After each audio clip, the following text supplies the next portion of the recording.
A las 8 de la noche aproximadamente, así fue relatado por mismos vecinos, videos que corrieron como pólvora en las redes sociales mostrando cómo se creaba una especie de V en drones, estas naves no tripuladas, y esto mismo generó después, posterior, es decir, por mucho rato no hubo respuesta del oficialismo, no hubo una respuesta de nadie en el gobierno, tomando en cuenta que minutos antes a esto, horas antes a esto, Delcy Rodríguez se había ya jurado como presidenta a cargo de Venezuela.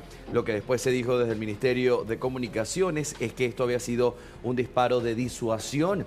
¿Y qué podemos analizar? ¿Qué lectura le damos a esta situación? Un ambiente de inestabilidad, una tensión entre el régimen y la oposición, y la respuesta del gobierno es lo que más llama la atención. Es decir, recuerden que después del 3 de enero ya se hace pública en Gaceta Oficial este decreto de estado de conmoción exterior y el artículo 5 del cual yo hablaba hace unos minutos, permitir a los policías realizar detenciones de manera inmediata a quienes creen que han apoyado o motivado al ataque de Estados Unidos en Venezuela. ¿Ustedes cómo ven esto? No, yo en tu relato te pregunto, ¿no? ¿Solamente la policía, oficialmente la policía tiene esta potestad o competencia para detener? No cuando vimos pero con esto sí. Desde el sábado, domingo, lunes, ayer, hoy martes a los grupos paramilitares manejando a gusto y piacere las calles de Caracas, Claro, de las principales ciudades de Venezuela. ¿Quién gobierna Venezuela? ¿Qué facciones hay detrás en esta lucha o pugna de poder? Y por supuesto hay tensión, y lo veíamos, Pablo, cuando estaba la jura de la misma Delcy Rodríguez, como no se podían mirar las caras. Ni Diosdado la miraba a ella, ni Vladimir Perino López podría sostener estar tranquilo, sino con movimientos sudorosos. Entonces habla, por supuesto, de un gran desafío que tiene que tener Delcy Rodríguez ahora que Donald Trump ha dicho, niega, por supuesto, que hayan llegado a un acuerdo íntimo, dice que ella va a cooperar, que está evaluando, ojo con esto, es importante, levantar las sanciones en contra de Delcy Rodríguez si ella coopera completamente al respecto. ¿Y qué implicaría esto? Que según la Constitución de Venezuela, en los próximos 30 días ella tiene que llamar a elecciones. Ayer María Corina Machado en Fox News coqueteó con la idea de ir a elecciones nuevamente y contar, por supuesto, con la certeza de que el pueblo venezolano dentro y fuera la va a apoyar, y esta vez, por supuesto, los venezolanos que no pudieron ejercer el pasado 28 de julio, esta vez tener la oportunidad de hacerlo. Aprovecho esta última pregunta, Caro, también con otro invitado, pero ya que lo tenemos a Alejandro Casaglia, especialista en seguridad y sobre todo en narcoterrorismo, ¿no? ¿Es correcta la apreciación de que en Venezuela, y sobre todo en esos tentáculos que se tejen con Latinoamérica, hay una acefalía en términos de poder y también de seguridad? Bueno, acá, acorde lo que hablaba acá el colega, sí, hay una puja de poderes. Tenés muchos poderes y poderes oscuros dentro de Venezuela, porque nosotros nos estamos centrando solamente en tres cabezas, digamos, políticas, entre comillas, porque están vinculados al crimen organizado: Padrino López, Diosdado Cabello, la actual presidenta Rodríguez, pero después tenés otros poderes detrás. Tenés Irán, tenés el crimen organizado, tenés la guerrilla colombiana. Entonces, en esta transición es muy compleja, porque Estados Unidos lo que está haciendo bien, porque si le entregaran el poder ahora al pueblo, podría producirse una matanza. Entonces hay que ser muy delicado en este andamiaje para que finalmente Venezuela pueda retornar de a poco a ser un país como el que fue, ¿no? Pero está complejo. Vamos a sumar a Mauricio Zavala, colega nuestro, periodista trabajando allí en Nueva York. ¿Cómo estás, Mauricio? Buen día. Contanos cómo se vivió la jornada de ayer, teniendo un hecho histórico, cómo tiene que ver a Maduro presentándose ante la Justicia Federal de los Estados Unidos. Buen día. ¿Cómo están, chicos? Sí, que una audiencia que va a seguir el 17 de marzo, de acuerdo a este juez de 92 años, ¿no? Que aparte ya tiene historia en este tipo de casos, fue quien condenó a Orlando Hernández, el presidente de Honduras, que fue indultado hace poco, a 45 años de prisión, ¿no? Y que aparte tiene en su poder al testigo que va a ser estrella en el juicio, ¿no? Que es el Pollo Carvajal, que general de inteligencia, extraditado hace poco de España, y que, bueno, seguramente va a testificar contra Maduro, ¿no? Ya tienen sus abogados, Maduro y su mujer, el 17 de marzo se van a presentar y la Fiscalía en ese momento va a presentar las pruebas. De cualquier manera, esperan que no antes de un año se esté conformando justamente el jurado que va a terminar juzgando a estas dos personas, ¿no? Bien, estábamos escuchando lo que era esta presencia, la comparecencia de Nicolás Maduro, de Cilia Flores, y Sí. te pregunto, ¿te sorprendió a ti escuchar declararse no culpable como la primera? Es decir, no buscar el acuerdo de culpabilidad ante el juez presente. ¿Cómo lo evalúas? No, es típico en este tipo de casos. Y es más, el abogado de Maduro es Pollack, quien fue abogado de Assange, o sea, que tiene experiencia en este tipo de cosas. Él se presentó en principio como presidente constitucional de Venezuela, secuestrado como prisionero de guerra, ¿no? El juez le dijo, eso va a quedar para después. Y hay que tener en cuenta que no se lo reconoce como presidente, no solo el gobierno de Trump, tampoco Biden lo reconoció como presidente. Entonces, la cuestión de esa figura de inmunidad diplomática, de lo que sea, no va a correr porque ya van dos presidentes totalmente diferentes que no lo declararon justamente, que no lo habilitaron como presidente, nunca lo reconocieron. Entonces el juez dijo, bueno, eso va a quedar para después y bueno, y será cuestión, parte del juicio, ver que hasta dónde va la cuestión de prisionero de guerra, con inmunidad o lo que sea, cosa que me parece que no va a correr, pero bueno, veremos a ver qué pasa en el futuro, ¿no? Vuelvo un segundo con Alejandro, Mauricio, Caro, Andy, con respecto a esta idea de los tentáculos en Latinoamérica, ¿no? Venezuela no está aislada, sí, políticamente a través de la visión del mundo, ¿no? Pero en términos de narcocriminalidad y en especial la Argentina, con dos antecedentes, dos atentados en la década del 90, una triple frontera que es caliente, con muchísimas ramificaciones del terrorismo internacional, ¿qué hay detrás o más allá de Maduro? Bueno, Maduro en realidad es la figurita, la cara visible de este sistema macabro y canallesco que han implantado en Venezuela, donde, como decíamos recién, hay varios puntos oscuros. Hay muchos poderes. Irán tiene una gran influencia dentro del país y la criminalidad organizada. Lo que pasa es que la situación en la región afortunadamente está cambiando. Hay países que han cambiado, digamos, su alineamiento político y se empieza a estrangular. Y este estrangulamiento, fundamentalmente el estrangulamiento económico que hizo Donald Trump con su estrategia, es decir, el secuestro de los barcos que transportaban petróleo, el dominio del Mar Caribe para limitar los transportes de clorhidrato cocaína que van hacia el norte, todo eso le produce un daño económico a la estructura. Entonces acá es donde se van a empezar a ver las disputas internas, porque los narcos no van a querer perder su poder. Por otro lado, Cuba deja de recibir los barcos con petróleo y deja de recibir también las regalías del narcotráfico. Entonces, ahí también se terminan algunos apoyos. Más allá de que ayer vimos en el Consejo de Seguridad las declaraciones de algunos líderes de la región, dentro de toda esta retórica política, donde hablan de Estados Unidos, de que fue una violación, o bueno, incluso Maduro hablando de que es un prisionero de guerra, cuando en realidad no puede ser un prisionero de guerra porque acá no hubo declaración de guerra, ni hay una guerra de por medio. Maduro es un criminal y en las imágenes Estados Unidos se ha dedicado a mostrarlo como un criminal. Ustedes fíjense que todo el traslado que se hizo, más allá de la operación, que fue una operación militar, siempre hubo oficiales de la DEA rodeándolo, con lo cual la imagen y el símbolo es: este tipo es un narcotraficante, es un criminal. Nosotros estamos juzgando no por una cuestión política, sino por ser un criminal. Y tampoco tiene el aval de ser un presidente legal, porque bueno, no es reconocido por los gobiernos, ¿no? Mauricio, tomo esto último para saber y para que vos nos puedas describir cómo se vivió en las afueras de lo que es la sala de audiencia. ¿Qué pudiste percibir vos? Bueno, a ver, por empezar, muchos periodistas, ¿no? Que no se veían desde cuando Trump justamente se presentó en el primer juicio que fue imputado, ¿no? Muchísimos periodistas y después las manifestaciones, ¿no? Manifestaciones a favor, un montón. Hay que tener en cuenta que la diáspora venezolana, hay mucha gente que vino este último tiempo, justamente, sobre todo en el gobierno de Biden, Y fíjate el detalle, ¿no? Y bueno, y algunos en contra, como sucede también cada vez que pasan este tipo de cosas.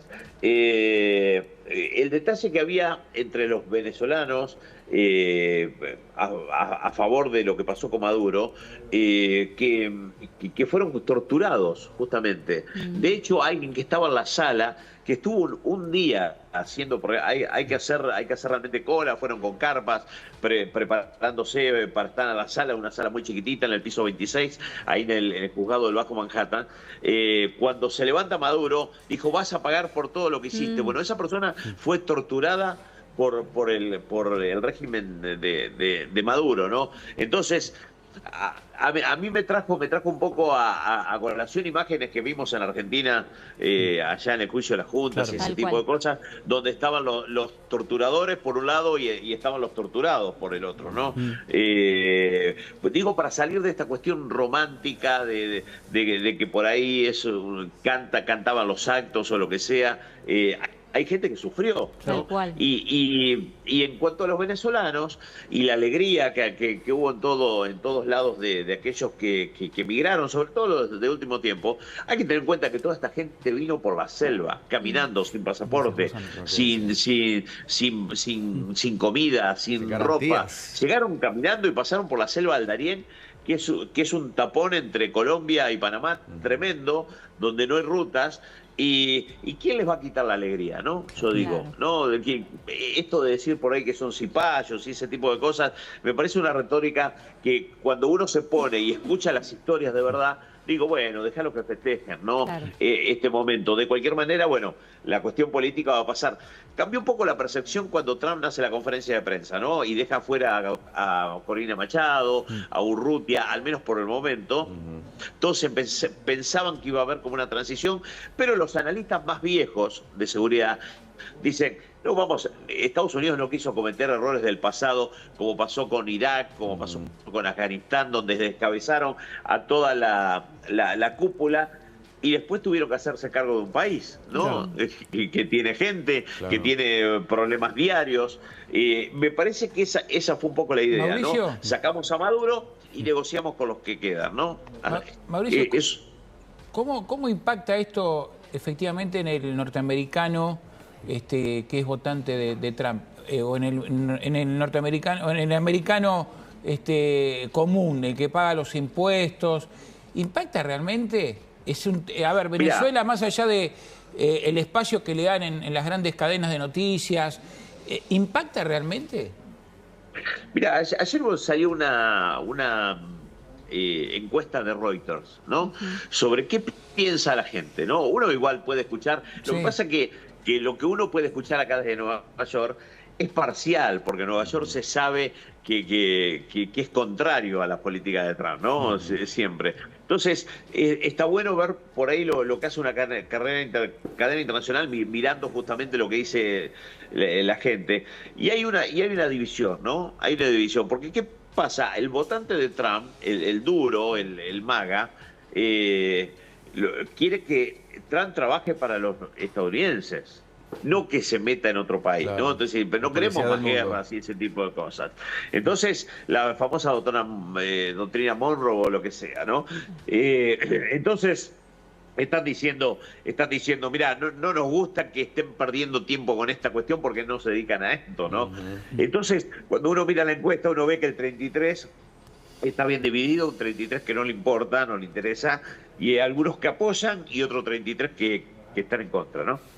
Claro, quería sumar, Mauricio, justamente que el ciudadano de a pie, es decir, el que no está estudiando la política, mucho menos geopolítica de los Estados Unidos, muchas veces ni siquiera sabe dónde está Venezuela. Exacto. Te lo digo, tuve la oportunidad de conversar con estudiantes de los Estados Unidos, donde me decían, where are you from? Yo decía, Venezuela. Me decía, oh, Minnesota. No, Venezuela. Es decir, no lo podían ubicar. Ahora, por supuesto, después de lo que ha sido la narrativa de Donald Trump, ubicar a Venezuela como los peores criminales gracias a la política, mala política de Sleepy Joe, como le llamaba el mismo Donald Trump, pues esto cobra un significado distinto. Mauricio, quería aprovechar de preguntarte, porque lo decías, hay que mirar las cadenas internacionales, ¿qué dicen? bueno, más que decir, hacen. Ayer le dieron oportunidad a María Corina Machado para que hablara. Esto pareció una cadena, más bien que un programa, parecía la cadena de María Corina Machado para comunicar al mundo lo que estaba pasando. Y ella dio mensajes importantes. No los voy a nombrar yo. Quiero que seas tú qué te pareció relevante de lo que ella dijo.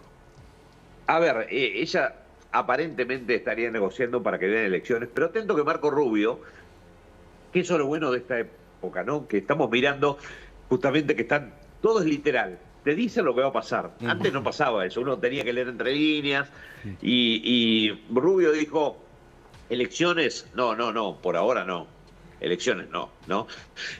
Así que me parece que vamos a tener una transición y por eso en la negociación con Daisy Rodríguez. Claro, Mauricio, tengo que pararte allí porque justamente, es decir, en este caso, el secretario de Estado, Marco Rubio, dice no elecciones, pero lo que está pasando en Venezuela se está cumpliendo de acuerdo a la Constitución. Por eso se jura Delcy Rodríguez, más allá si es legal o no es legal, se está cumpliendo con el protocolo.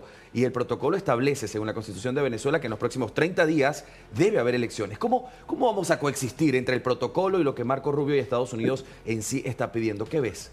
Yo no creo que haya elecciones en 30 días. De acuerdo a lo que dijo Marco Rubio, ¿no? O sea, si siempre lo estamos mirando, porque Marco Rubio dio mucha entrevista ya, ¿no? Sí.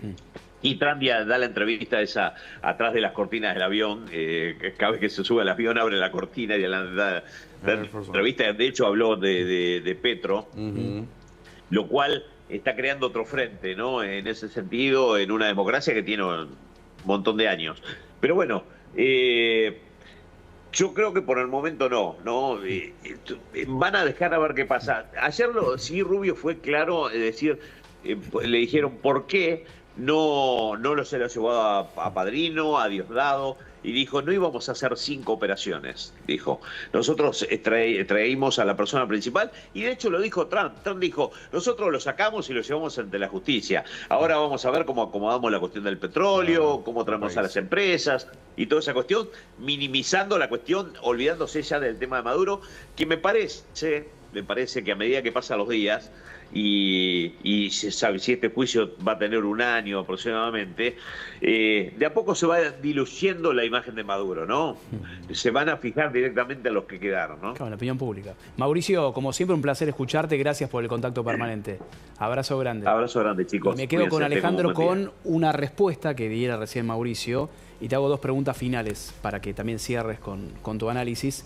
¿Están dadas las condiciones para que haya elecciones en Venezuela? Sobre todo, ¿quién es quién y quiénes quedaron en Venezuela? Y en segundo término, segunda pregunta, ¿qué sucede con el mapa regional con respecto a los señalamientos de esta entrevista que decía con Andy, ¿no? En el Air Force One, ¿no? Donald Trump ahora apunta hacia dónde.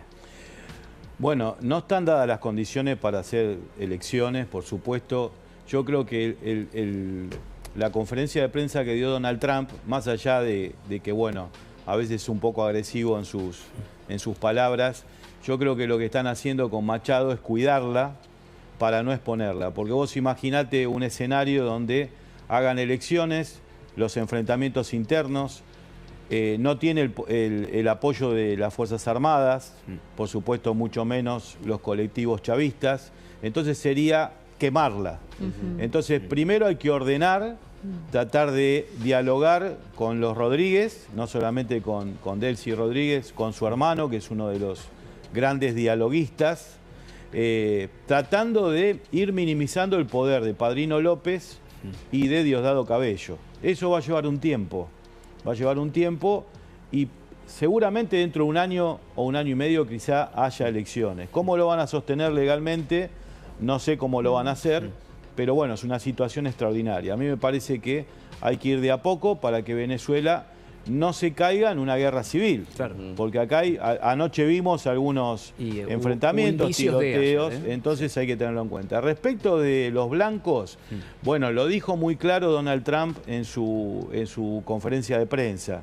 Primero dijo que Petro cuidara bueno, dijo una forma agresiva. Cuide su trasero. Claro, cuide su trasero. Lo que pasa es que el caso de Petro, ahora en marzo hay elecciones en Colombia, lo más probable es que la izquierda en Colombia pierda. Entonces... Bueno, hay que olvidarse que Venezuela no, que Colombia fue un histórico aliado en la región de Washington, ¿no? Igual, ya no con Petro. Igual de todas maneras el poder bélico de Colombia es muy superior al de Venezuela. Sí. Ahora, respecto de Cuba, que es el gran protagonista, digamos, de toda esta movida, este estrangulamiento económico le va a llevar a que en algún momento Cuba retome el camino del resto de la región, ¿no? Porque Entonces, dijo, perdón, ya está cayendo, Sí, sí, como sí. que va a decantar Como que sola, no hace sin falta la una intervención de Estados intervención Unidos. a lo Venezuela. Es que si no tenés un apoyo económico, Claro. no lo podés sostener. Entonces, pierde el petróleo, pierde las regalías del tráfico de drogas. ¿Cómo se va a sostener económicamente Cuba? Cuando tiene un aislamiento, cuando no tiene una economía desarrollada, cuando la gente se está muriendo de hambre de hace años. Entonces, evidentemente, en algún momento eso va a ir cayendo. Y hay otros protagonistas también que deben estar preocupados. A México lo nombró también. Daniel Ortega, Nicaragua, porque Tal cual. México, digamos, es un país grande, fuerte, y las amenazas llegan, pero digamos que Además, México... se negocia, responde a se las negocia. amenazas de Estados Unidos. Claro, Esa es bueno, la Sheinbaum diferencia. se ha mantenido, digamos, bastante dialoguista, responde a las amenazas de Washington. Lo que sí, Nicaragua, que debe estar preocupado Daniel Ortega, y también Lula en Brasil, que bueno, también va a haber elecciones este año en Brasil, y parece que las encuestas dan que van a perder también. Así que se reacomodaría toda la región, y bueno, y ahí calculo que después Donald Trump, una vez que se encamine la situación en nuestra región y en Venezuela puntualmente, irá por Irán. ¿Vendrás acá más seguido entonces, Alejandro? Porque tenemos mucha tela para cortar, ¿eh? Me voy a tener que mudar más cerca. Venite más cerquita de Chacarita. Alejandro, un placer. Gracias. No, Gracias por la como siempre. invitación. ¿Te gusta la rosca? ¿La? ¿La rosca política te gusta? Sí. ¿Sí? Sí. ¿Estás atento a la rosca política? Sí, sí, por supuesto. Bueno, quédate.